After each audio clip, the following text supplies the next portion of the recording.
people that decide, well, wait, let's save it now, you know, and then all of a sudden you would see the difference. The difference was there were some really accomplished, younger, middle-aged musicians, and they were like musicians, could read music and could play incredibly well. Yet, when they got on stage and I recorded it, the skill and the technique was good. I mean, it was superb. They were highly skilled. But yet, when Bill Hirschfeld got on, or TV Barnett got on, you sensed there was something different, because these guys grew up with it as children. They lived it. Right. They learned it. I think Hirschfeld learned it from his grandfather and father. From the original Rome Mountain Hilltoppers. And Rome Mountain is up in the mountains of North Carolina. So it was part of the culture, whereas these other guys, the guy next to us, and a really accomplished musician, but he works for some company, you know. And, you know, during the week, and he's talking about his house and his job, and, you know, I guess some of his fellow workers there, they play, and, you know, and so, I mean, there's no connection, cultural connection to it. It's just simply a skill that you pick up, you know. And what it was missing was the fact that for Bill Hirschfeld, it was in his blood. He grew up with it. And with these guys, you know, they were, when they went to college, into a university, and, you know, they learned, you know, maybe even better musicians than Hirschfeld, but when they played, you could tell the difference. I could. Yeah. And you can tell in the videos, you listen to it. And the crowd could tell too. You know, there was a difference. There was, you know, the culture had been, the culture was dying, and that's where I kind of sensed it, that, you know, with the guy that's 40 years old and an accomplished musician that can play, some of them can play 1,000 or 2,000 songs, tunes. They know them. They have them log category. They got them on their CDs, on their laptops, you know, and everything. Bill Hirschfeld, I doubt he's got a computer. Right. I don't know how many he knows, but, you know, when you hear him play, it was, you felt that it came from his heart and his soul and his culture. When you felt these others, they were just accomplished, you know. It was like playing Beethoven or something, you know.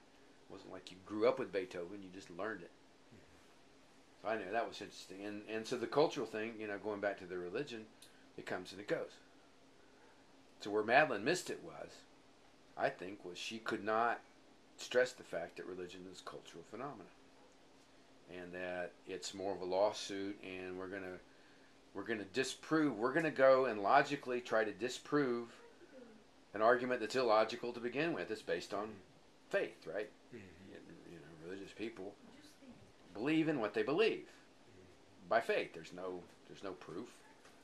You believe Jesus was resurrected from the dead. Well, I think if you read her stuff, you weren't there. You weren't there. Right. No, I read her stuff. You weren't there when Jesus was resurrected. You weren't there for the virgin birth, right? So you didn't know. But so you believe it. But you believe it if you have faith, right? And when I go into a church into Mexico there, in those little villages, and the people are there at the Virgin Mary, and they're crying, and they're praying for something, whatever it is, I truly believe that they believe. You know, it's real to them.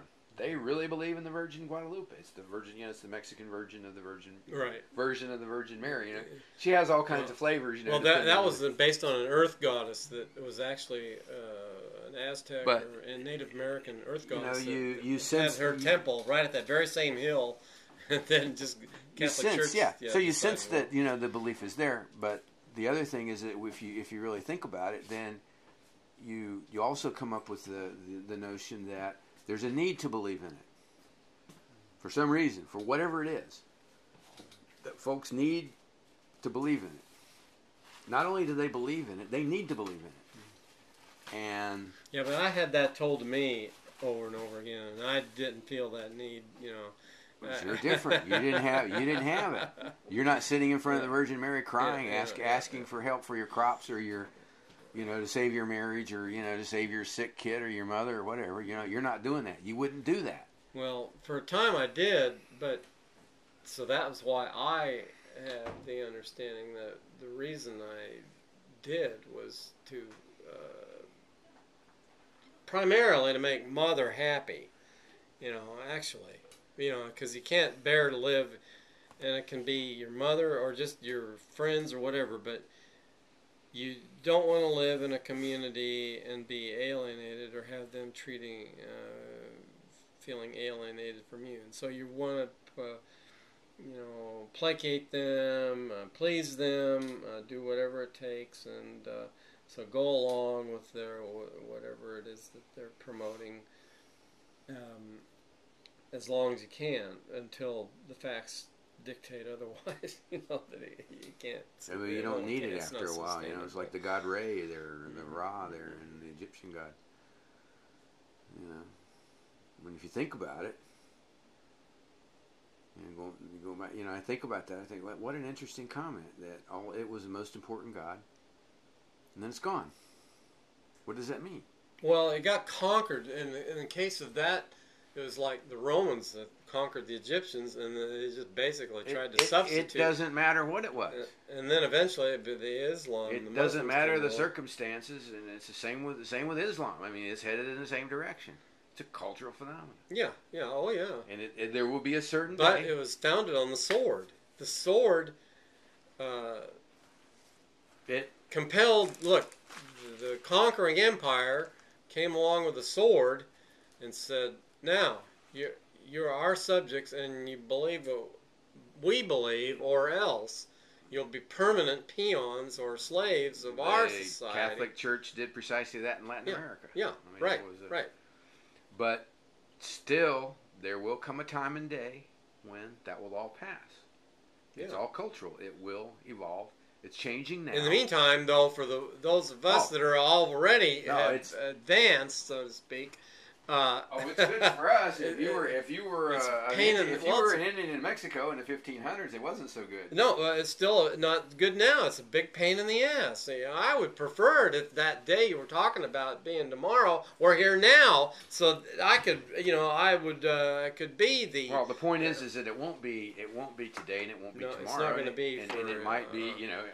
I don't know when it'll be. You don't have a crystal ball, but if you look at it from the cultural perspective. And that evolution, then there will come a day and time, just like the Egyptian gods are all gone. I mean, they're not even in Egypt. Even in Egypt, they're no longer exist, right? It's just tourist attraction. And so there will be, right. It's a tourist attraction, and so and you look at compare that to the mountain music in the Carolinas and Virginia and Tennessee.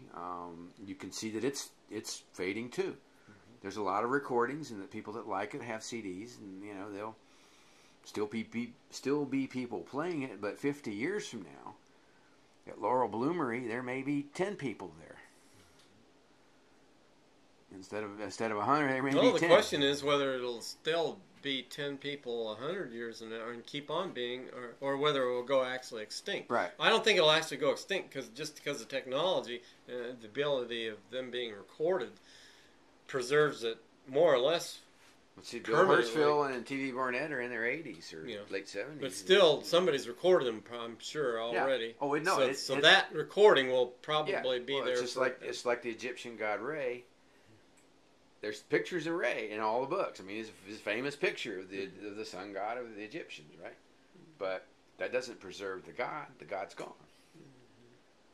The god has evolved. But still, there's that, although not with all the original emotional attachments and beliefs, you even now find the corporate musicians, unquote, quote unquote,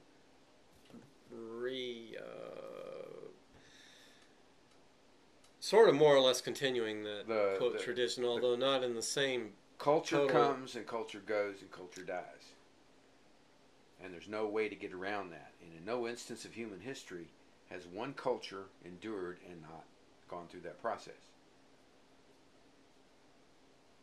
Unless I'm mistaken and don't know of one. Mm-hmm. We think we're going to be forever because we're current.